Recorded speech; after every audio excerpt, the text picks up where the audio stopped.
Comments آتے ہیں، دوست پوچھتے ہیں کہ آپ انجینئر محمد علی مرزا کے خلاف اتنا کام کیوں کرتے ہیں، اور آپ کے چینل پر بہت زیادہ ان کے خلاف ویڈیوز ہیں۔ تو بات یہ کہ ہم ان کے کوئی دشمن نہیں ہے، نہ ہماری ان سے کوئی ذاتی دشمنی ہے۔ وہ قرآن پاک کا ترجمہ غلط کرتے ہیں، تشریح غلط کرتے ہیں، احادیث پر جھوٹ بولتے ہیں، احادیث کی تشریح غلط کرتے ہیں، اور محدثین پر جھوٹ بولتے ہیں، اماموں پر جھوٹ بولتے ہیں، فقہا پر جھوٹ بولتے ہیں۔ اس طرح عوام کو ایک اپنی جھوٹی تبلیغ بتاتے ہیں۔ چند مثال میں آپ کو دیتا ہوں۔ اب دیکھیں، ایاک نعبد و ایاک نستعین، ہم تیری بات کرتے ہیں اور تجھی سے مدد مانگتے ہیں۔ تو ترجمہ کیا کرتے ہیں؟ ہم تیری بات کرتے ہیں، غائب میں تجھ سے مدد مانگتے ہیں۔ بخاری شریف میں حدیث ہے، صحابہ کرام علی مردان اونچی اونچی آواز ذکر کر رہے تھے، آپ علیہ السلام فرمایا اس رب کو پکارے وہ بہرا نہیں ہے، ولا غائب، اور خدا غائب نہیں ہے۔ تو خدا آپ صلی اللہ تعالیٰ علیہ وآلہ وسلم خدا غائب نہیں ہے، اور یہ ترجمہ یہ کیا کر رہا ہے؟ غائب میں تجھ سے مدد مانگتے ہیں۔ خدا کو غائب کر دیا، نعوذ باللہ من ذالک۔ اب دوسری اسی طرح میں آپ کو مثال دیتا ہوں۔ اس نے آپ صلی اللہ تعالیٰ علیہ وآلہ وسلم کے بارے میں ایک گستاخی کی اور کہا کہ آپ صلی اللہ تعالیٰ علیہ وآلہ وسلم کو یہود چھوکرا کہتے تھے، نعوذ باللہ من ذالک، اور پھر اپنا دفاع بھی کیا کہ یہ چھوکرا ایک اچھا لفظ ہے، حالانکہ آپ خود جانتے ہیں، ٹھیک ہے نا، نادان جو اس کو چھوکرا کہتے ہیں، مطلب جو اس طرح کے جو لڑکے ہوتے ہیں، لفنگے لڑکے، ان کو چھوکرا کہتے ہیں، نہیں سب جانتے ہیں، ٹھیک ہے، ہوٹلوں پر کام کرتے ہیں یا جو اس طرح گھومتے پھرتے انہیں چھوکرا کہتے ہیں۔ آپ علیہ السلام کے بارے میں اس طرح زبان استعمال کی، اور پھر اپنا دفاع یہ کیا کہ دیکھو جو قرآن پاک میں سورہ بقرہ میں بھی ہے، سورہ نحل میں، کہ اللہ فرماتا ہے یعرفونہ کما یعرفون ابناہم، وہ آپ کو اسی طرح پہچانتے جس طرح وہ اپنے بیٹوں کو پہچانتے ہیں۔ کہتے جی وہ آپ کو سمجھو بیٹوں کی طرح سمجھتے بھی تھے، حالانکہ کسی مفسر نے یہ نہیں کہا کہ آپ کو بیٹے پر سمجھتے تھے۔ اس آیت میں کیا ہے؟ یعرفونہ کما یعرفون ابناہم، وہ آپ علیہ السلام کو اسی طرح پہچانتے ہیں جس طرح اپنے بیٹوں کو پہچانتے ہیں۔ بات ہے پہچان کی، جس طرح بندہ اپنے بیٹوں کو پہچاننے میں کوئی شک نہیں رہے گا، 100 بندے ہوں یا 100 لڑکے ہوں، اس میں سے اگر اس کا لڑکا بولے گا تو اس کی آواز سے پہچان جائے گا کہ یہ میرا بیٹا ہے، اس کے چلنے سے۔ اسی طرح آپ صلی اللہ تعالیٰ علیہ وآلہ وسلم کی رسالت کو پہچانتے تھے، آپ صلی اللہ تعالیٰ علیہ وآلہ وسلم کی ہجرت کو، آپ کی تبلیغ کو، تحویل قبلہ کو، آپ کی ہر چیز کو وہ پہچانتے تھے۔ یہ نہیں کہ روز آپ کو بیٹا سمجھتے تھے۔ آپ صلی اللہ تعالیٰ علیہ وآلہ وسلم جب مدینے میں تشریف لائے تو 54 سال آپ کی عمر تھی، تو 54 سال والے ایک شخص کو آپ چھوکرا کہیں گے یا بیٹا کہیں گے؟ یعنی قرآن پاک کی تفسیر کرتے ہوئے جھوٹ بولنا اور اپنا دفاع کرنا۔ اسی طرح حدیث پاک کی تفسیر میں جھوٹ، پچھلے دنوں میں نے کافی سارے ویڈیوز بنائی ہیں۔ خود یہ کہتا ہے کہ ایک امام احمد رضا کی کتاب ہے بیعت و خلافت، اس میں انہوں نے کہا ہے کہ ایک بیعت خلافت ہے، ایک بیعت طریقت۔ بیعت خلافت یعنی ایک خلیفہ اعلان کرے، لوگ اس کی بیعت کرتے ہیں، اور ایک بیعت طریقت ایک پیر بزرگ جو بیعت لیتے ہیں۔ تو خود یہ کہتا ہے کہ جو حدیث ہے بخاری مسلم میں بیعت خلافت کے بارے میں حدیثیں ہیں کہ اگر ایک خلیفہ بیعت لے، اس کے بعد دوسرا اٹھے تو دوسرے کو قتل کر دو، کیونکہ فتنہ فساد ہوگا۔ خود کہتا ہے کہ بخاری مسلم میں جتنی بھی احادیث ہیں بیعت کے بارے میں، وہ بیعت خلافت کے بارے میں، بیعت طریقت کے بارے میں کوئی حدیث نہیں، یہ کہتا ہے، حالانکہ حدیثیں ہیں، کہتا ہے بیعت طریقت کے بارے میں کوئی حدیث نہیں۔ اور آگے ایک اور ویڈیو میں کہتا ہے لو جی یہ جو بیعت لیتے ہیں، پیر لیتے ہیں، سب کو مار دو، کیونکہ حدیث پاک میں اگر ایک خلیفہ بیعت لے اس کے بعد دوسرا اٹھے تو اس کو مار دو۔ تو پاکستان میں تو بہت سارے پیر ہیں، سب کو مار دو۔ حالانکہ پیر اپنے آپ کو خلیفہ نہیں کہتے کہ ہم خلیفہ ہیں، وہ تو کہتے ہیں کہ یعنی جو نیک پرہیزگار آدمی اسی کو ہمیں چاہیے کہ مرشد مانے یا پیر جو نیک اور پرہیزگار ہو۔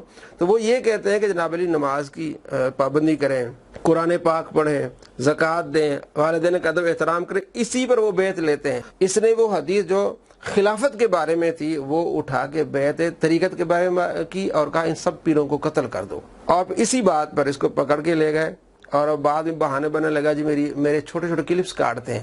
سامنے والا بندہ کہہ رہا ہے آپ زیادتی کر رہے ہیں، یہ آپ غلط بات کر رہے ہیں، تو اتنی دھمکی دے رہا ہے اور لوگوں کو دہشت گردی پر ابھار رہا ہے، تو حدیث پاک کی غلط تشریح کر رہا ہے۔ ہم اس کے دشمن نہیں ہے، جانی دشمن، یا ہم اس کے مخالف صرف اس لیے ہم اس کو جواب دیتے ہیں کہ قرآن پاک کی تفسیر غلط کرتا ہے، احادیث کی تشریح غلط کرتا ہے، لوگوں کو دہشت گرد بناتا ہے۔ اسی طرح محدثین کے بارے میں جھوٹ بولتا ہے، امام بخاری رحمۃ اللہ علیہ کے بارے میں کہتا ہے کہ وہ حدیثیں چھپاتے تھے۔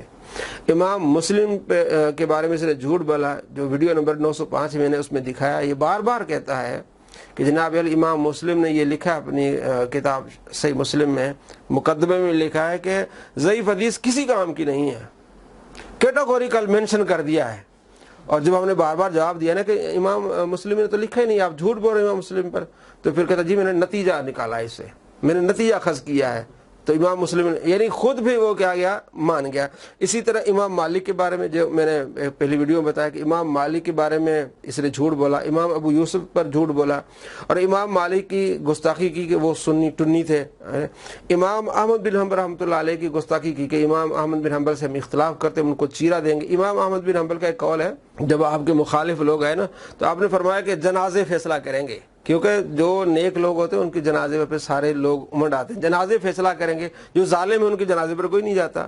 اب اس بات پر امام مالک رحمۃ اللہ علیہ کو کہا، امام احمد بن حنبل کے بارے میں کہا جی ہم ان کو چیرا دیں گے۔ دیکھیں اب ہم تحقیقی بات کرتے ہیں، پھر مثالیں دی، دیکھیں جی عثمان غنی رضی اللہ تعالیٰ عنہ کے جنازے میں تو تھوڑے لوگ تھے، فلاں کے جنازے میں تھوڑے لوگ، وہ تو ایک الگ حالت تھی، ایک جنگی حالت تھی۔ لیکن اصل امام احمد بن حنبل رحمۃ اللہ علیہ کا کہنے کا مقصد یہ تھا کہ جو ہم نے دین کی خدمت کی ہے، لوگ ہم سے محبت کرتے ہیں، جو ہمارے مخالف ہیں انہوں نے دین کی خدمت کوئی نہیں کی، تو انشاءاللہ جب ہم فوت ہوں گے تو جنازے فیصلہ کریں گے کہ ہمارے ساتھ کتنے لوگ ہیں اور مخالفین کے ساتھ کوئی نہیں ہے۔ تو یہ ان کی ایک بات تھی، تو اس کو الٹا لیا اور کہا کہ امام احمد بن حنبل کو ہم چیرا دیں گے، نعوذ باللہ من ذالک۔ امام ترمذی کو کہا یہ بابی ہیں، جس طرح یعنی اہل سنت کو کہتا ہے، ٹھیک ہے نا، یہ بابی یعنی بابوں کا دفاع کرتے ہیں، حالانکہ اولیاء کرام کی اس طرح گستاخی کرنا حدیث قدسی ہے 6502 نمبر۔ اللہ کریم فرماتا ہے من عادى لي وليا فقد آذنته بالحرب، جس نے میرے کسی ولی سے عداوت رکھی اسے میرا اعلان جنگ ہے۔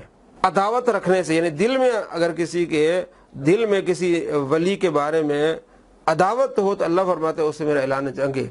اور جو زبان بھی کھولے اولیاء کرام کے بارے میں بدتمیزی بد اخلاقی کا ایک بازار گرم کر جس طرح یہ کر رہا ہے، یہ تو اپنی قبر کو اللہ تبارک و تعالیٰ خود اس سے پوچھے گا۔ ہم تو ادب والے ہیں، احترام والے ہیں، اللہ کے نبی صلی اللہ تعالیٰ علیہ وآلہ وسلم سے محبت، ادب، آپ صلی اللہ تعالیٰ علیہ وآلہ وسلم کے صحابہ، اولیاء کرام، ازواج مطہرات تمام کا ادب احترام، اہل بیت کا ادب احترام، یہی ہمیں کرنا چاہیے، یہی ہمیں۔ اب میں ایک اور مثال آپ کو دیتا ہوں، اس پر میں نے ویڈیو بھی بنائی ہے، میں صرف بتانا یہ چاہتا ہوں کہ ہم اس کے کوئی ذاتی دشمنی نہیں ہے، ہم صرف آپ اب اس نے اپنے ریسرچ پیپر ہے اس کا رافضیت، خارجیت، یزیدیت، اس کے بارے میں اس نے لکھا ہے کہ جناب علی یہ جو حدیث ہے بخاری مسلم میں، آپ صلی اللہ تعالیٰ علیہ وآلہ وسلم فرمایا کہ ایک حاکم اگر فیصلہ کرے، اگر صحیح فیصلے پر پہنچتا ہے اسے 2 اجر ملیں گے، اگر اسے خطا بھی ہو جاتا ہے اسے 1 اجر ضرور ملے گا۔ تو اسی سے محدثین لیا ہے کہ اگر کوئی فقیہ، کوئی محدث، کوئی مجتہد کوشش کرتا ہے اور صحیح فیصلے پر پہنچ جاتا ہے تو اسے 2 اجر ملیں گے، اسی حدیث کو لیتے ہوئے۔ اگر خطا ہو جاتی ہے تو اسے 1 اجر ضرور ملے گا۔ تو اپنے ریسرچ پیپر میں، رافضیت والے ریسرچ پیپر میں لکھتا ہے کہ حضرت علی رضی اللہ تعالیٰ عنہ کو 2 اجر ملیں گے اور امیر معاویہ رضی اللہ تعالیٰ عنہ کو 1 اجر ملے گا جو آپ کے مخالف تھے۔ اب ایک اگلی ویڈیو میں کہتا ہے کہ انہیں تو کوئی اجر ہی نہیں ملے گا، خود اپنے ریسرچ پیپر کے خلاف، انہیں تو کوئی اجر نہیں ملے گا، وہ تو حضرت علی کے خلاف جتھا بنا کر آئے تھے، یہ بنا کے آئے تھے، ٹولیاں بنا کر لڑنے آئے تھے، انہیں کیا اجر ملے گا، مخالفین کو تو اجر ہی نہیں ملے گا۔ اپنی ریسرچ کے خلاف باتیں، صرف یہ بتانے کا مقصد ہے کہ جو بندہ اپنے آپ کو جھوٹا کیسے کرتا ہے۔ اس سے امام ابو حنیفہ رحمۃ اللہ علیہ کے بارے میں جھوٹ بولتا ہے جی وہ تابعی نہیں تھے، بار بار وہ باتیں کرتے ہیں، حالانکہ امام ابو حنیفہ رحمۃ اللہ علیہ کے بارے میں بڑے بڑے محدثین نے لکھا ہے، امام ذہبی رحمۃ اللہ نے لکھا ہے کہ وہ تابعی تھے، اللہ نے ان کو بڑی عزتیں دی تھی۔ اور یہ جو حدیث پاک بخاری مسلم میں آپ صلی اللہ تعالیٰ علیہ وآلہ وسلم پر جو سورہ جمعہ کی جو پہلے رکوع کی آیات نازل ہوئی تھی تو حضرت ابو ہریرہ رضی اللہ تعالیٰ عنہ وہاں موجود تھے، وآخرین منہم لما یلحقوا بہم، یہ الفاظ ہے کہ بعد میں آنے والے بھی ان سے ملیں گے۔ تو حضرت ابو ہریرہ رضی اللہ تعالیٰ عنہ کی عرض و آخرین منہم سے کون ہے؟ تو آپ صلی اللہ تعالیٰ علیہ وآلہ وسلم کے ساتھ بیٹھے ہوئے تھے حضرت سلمان فارسی رضی اللہ تعالیٰ عنہ، تو آپ علیہ السلام نے اس کے کاندھے پہ ہاتھ رکھ کر فرمایا کہ اس کی نسل سے وہ ہوں گے، اگر دین سوریہ تک پہنچ جائے تو وہ لوگ اس کو حاصل کریں گے۔ تو ان کی نسل سے کون ہے؟ حضرت امام ابو حنیفہ رحمۃ اللہ علیہ، تو شان ہے ان کی۔ اب چونکہ یہ احناف کے خلاف ہے، احناف مخالف ہے، اس نے کہا جی وہ اس سے مراد امام مسلم ہے، حالانکہ امام مسلم فارسی نہیں ہے، امام مسلم ان کا نسل عربی ہے، تو امام ابو حنیفہ رحمۃ اللہ علیہ فارسی ہیں، تو امام ابو حنیفہ کے بارے میں کہتا ہے یہ فارسی نہیں تھے، یہ تو پٹھان تھے۔ امام ذہبی رحمۃ اللہ علیہ اپنے کتاب سیر اعلام النبلاء میں لکھتے ہیں کہ امام ابو حنیفہ رحمۃ اللہ علیہ فارسی تھے، اور اس کی پوری تفصیل لکھتے ہیں۔ تو اس طرح کی جو باتیں کرتا ہے پھر ہم عوام کو بتاتے ہیں کہ جناب علی یہ آپ کے ساتھ فریب کر رہا ہے، آپ کے ساتھ دھوکہ کرتا ہے، اور لوگوں کو سمجھ آ رہی ہے کہ ہاں یہ کس طرح ان کے ساتھ جو دھوکہ کر رہا ہے، فریب کر رہا ہے۔ اللہ کریم ہمیں ایسے فتنوں سے ہمیں بچائے اور سیدھے راستے پر چلنے کی توفیق نصیب فرمائے، نیک اور صالح اور اچھے لوگوں کو سننے اور دین متین پر عمل کی توفیق نصیب فرمائے۔ السلام علیکم ورحمۃ اللہ وبرکاتہ۔